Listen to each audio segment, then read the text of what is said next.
E aí, a expressão do versículo 40, que diz, eu não sei como é que está na Bíblia de vocês, mas no hebraico é: o sono era um estranho para os meus olhos.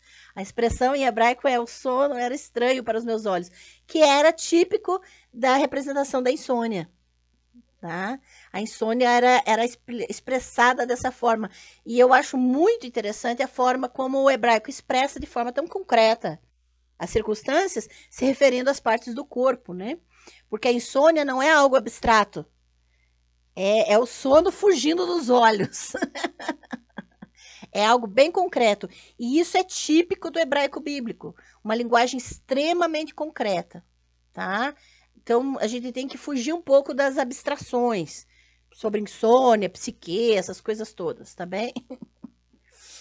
E no 41 existe uma elaboração de Jacó em relação ao tempo que ele trabalhou para Labão, né? E nesse diálogo, você vai ver que anteriormente Jacó ele estava falando em forma poética, e aqui no versículo 41, ele muda para prosa para falar numa linguagem técnica.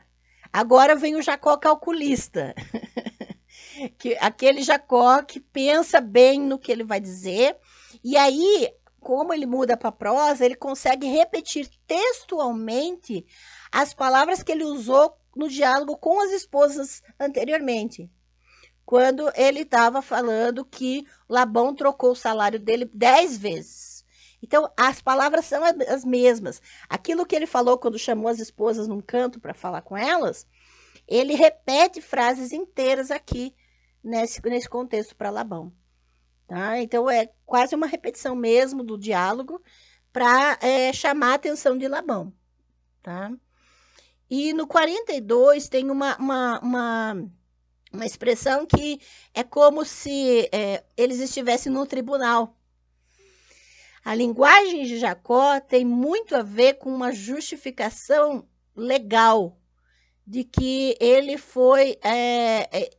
O caso estava a favor dele. O caso tinha sido decidido a favor dele, por todas as provas e elementos que ele apresentou até aqui.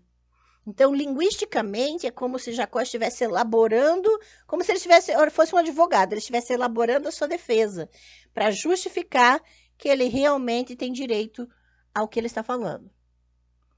Tá?